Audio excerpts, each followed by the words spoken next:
Hey everyone, this is Alper. In this video, I would like to give you some strategies to take your already existing songs and add more variation.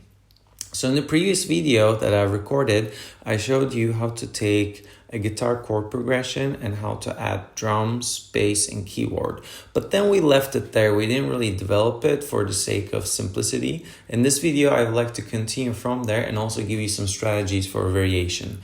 Now, why do we want variation?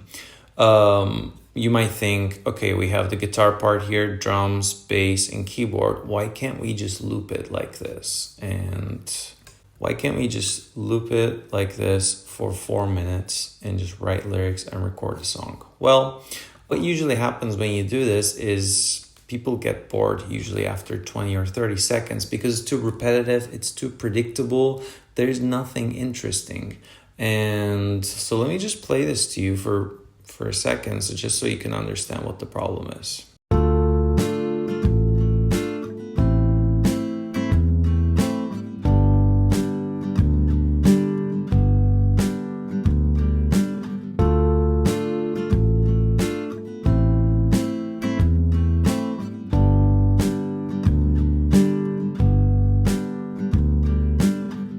As you can see, it gets old pretty quickly. So how can we make our song more interesting? How can we add some variations? Well, that's what I want to focus on right now. There are lots of different strategies that you can work with. The first one that I would like to suggest and get started is actually play around with the drums, because right now the drums are literally just playing kick, snare, and that's it. There's literally nothing interesting going on here. So I'm going to actually suspend this last loop over here, and I'm gonna copy and paste by holding Option and dragging. I'm gonna actually copy this section. I'm gonna reduce it to this last bar over here. And what I would like to do here is actually add a drum fill. So our first strategy is going to be adding a drum fill. For those who are drummers out there, you already know this. For those who are not drummers, fills are a great way to create some variation. So at the end of my first, if we call this the A section, so at the end of our first section, or the fourth bar right here, I would like to add some fills over here. So I'm gonna take a look inside the bar here. And what we can do is, in the end, we can use, as you can see over here in our kit, there are different toms. So I can hold Option and drag to create some new parts. So maybe I can use this low tom here. And then let's create another one and let's check this out. Yeah, something simple. If you want, you can also add like an eighth note over here. So we can actually take this and we could populate this into another note and we could literally make the sound like this. Right? So something simple like that. In the context of the whole section,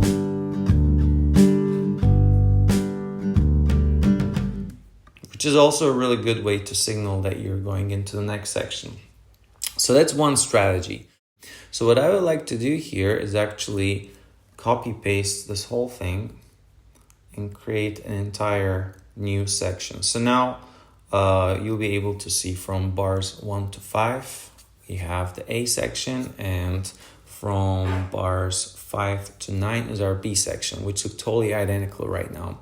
So I would like to start creating some variations over here. The first thing that I would like to do is actually attack drums. Something that you might have noticed in the first section is that the drums do not have any hi-hats. So we could actually get started with that. I'm going to go into my drum kit over here, and I'm going to find a closed hi-hat. There it is, hi-hat closed. So control click for the pencil tool, and let's start with some quarter notes. Cool. And now we can populate this into eighth notes. So again, select all, hold Option and drag. Cool. So something that you might have noticed with the hi-hat is that they are identical in terms of the strength. right? So something that we would like to fix over here is also create some variations over here.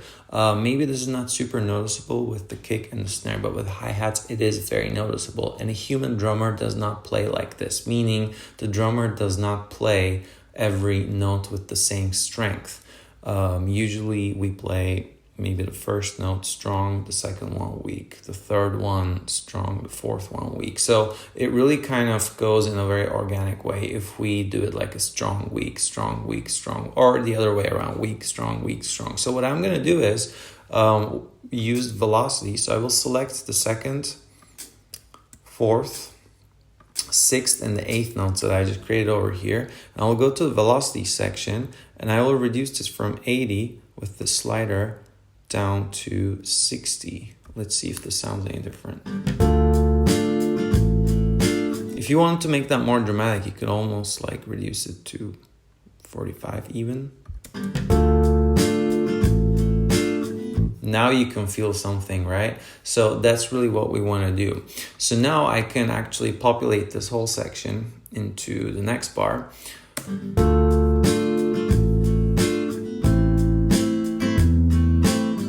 Cool.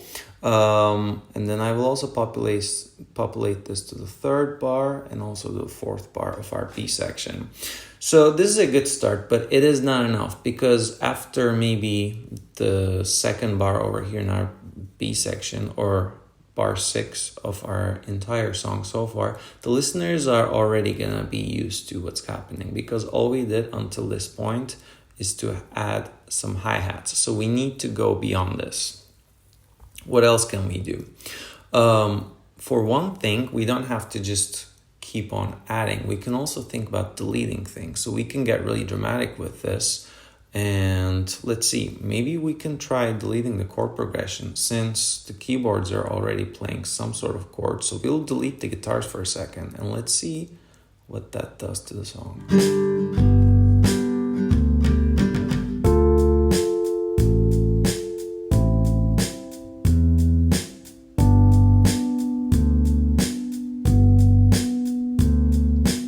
Okay, that was a pretty sudden change. So maybe we will bring the guitar, but maybe we can do the other way around and we can remove the chords on the keyboard. In this case, maybe now the keyboard can play some melodies. So I will delete this and I will create a new MIDI region and I can play or write a new melody part over here. So just to show you what this sounds like without the melody.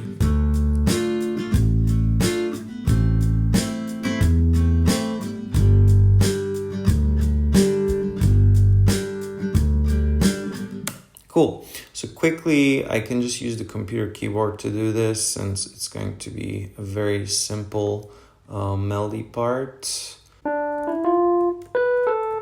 So I will just write something real quick and then edit it.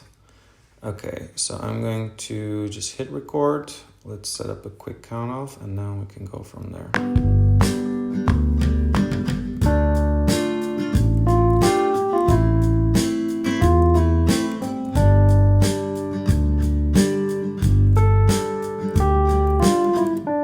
Something like that. Doesn't have to be perfect, and I can quickly quantize this real quick to make it nice and tight. You don't have to quantize it all the time, but just to kind of...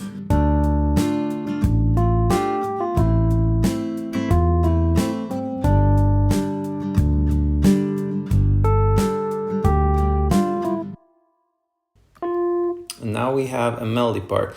If you wanted, you could also edit the velocity of certain notes in the melody just to kind of make things a bit more dramatic and maybe a bit more interesting. We could also reduce the overall velocity of this thing and kind of just make things a bit more chill in that regard. And now let's listen to it again.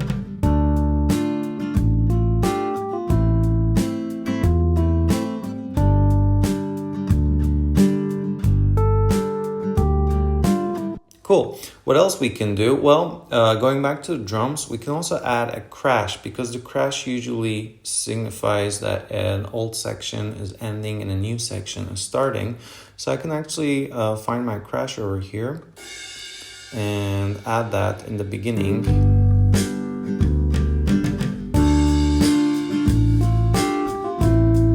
So that kind of signals us that a new section is starting. There are other avenues you can take with this as well. Let's see. We can also play around with, let's see here. So we're keeping the chords the same for now, but we're basically creating like a new section. So a new section could mean a bunch of different things. It could mean that you have a new chord progression. It could mean that you have a melody, or maybe a new melody if you don't have one, or you have one before. A new section could mean that you have maybe lyrics as opposed to instrumentals. It could also mean that you're adding some new instruments in there. So we could actually not stop here. And let me go ahead and add maybe a synth sound that could be interesting. If you go to the pad section, maybe something along the lines of, let's see, I'll find a patch over here. Maybe the Fireflies patch. Let's see. Just to kind of give something more atmospheric over here.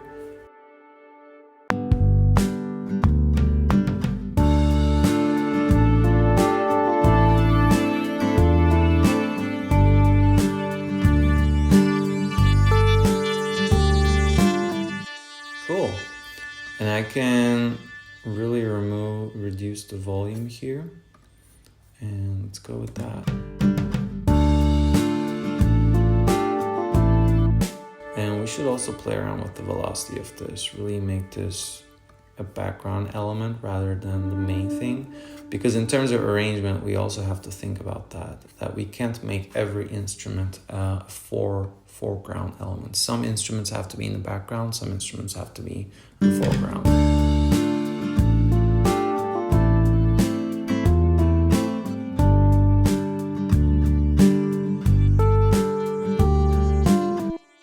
Now let's listen to this whole thing and see what we can do from here.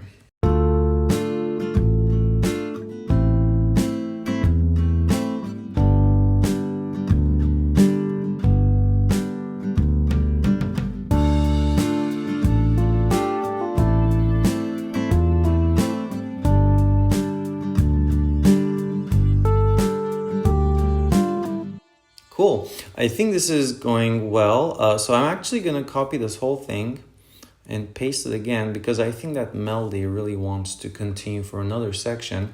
But this time, what about if we now remove something? Maybe we can go back to our drums again. And this time, maybe we will actually do something with the hi-hats. What about if we take the 8th note hi-hats and just have them mark the quarter notes, so something like this. Or we could shift this beat and it could start something like that. Yeah, so you don't really have to reinvent the wheel, you just have to find some sort of variation factor that's going to keep things interesting. And just as a rule of thumb, if you do a variation every 4 bars or every 8 bars of your song, you can easily make interesting variations and interesting arrangements that's going to take your song to the next level. I'm going to do the same thing over here. And maybe in the end of this, we'll actually add a fill and we're going to end it like that. So that could be cool. So over here, I will do a little tom ending too. So we'll use the mid tom and then the low tom also. And maybe I'll remove this last hi-hat. And maybe we can do the 16th note hit over there. Yeah, something along those lines. So let's listen from the beginning of the B part until the very end to see if this satisfies it or if this needs something more beyond this point.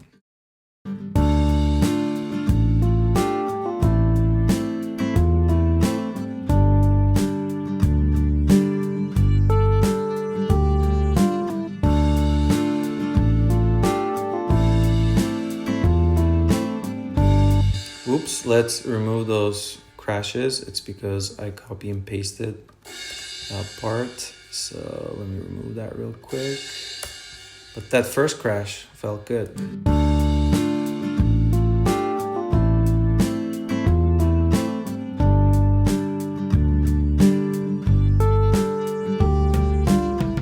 Cool. So what could we do beyond this? Well, my suggestion would be to do a new chord progression from here, because by the end of this, at the end of this 12 bar, even the arrangement, things that you use might not be enough. I think it's looking for a completely new harmonic section in this case. So I would go with a new chord progression and then kind of build things from there. But I think in terms of this 3 chords that we have, this is really a good start. And then from here, we could arrive to a different point and then build with maybe a C part and then kind of going from there. So if you have any questions, please put them in the comment section below. And also, if you have any video requests about any specific topics for me to make in the future, please also feel free to write them there. I hope this was helpful for you, and I hope you have a great day. Bye.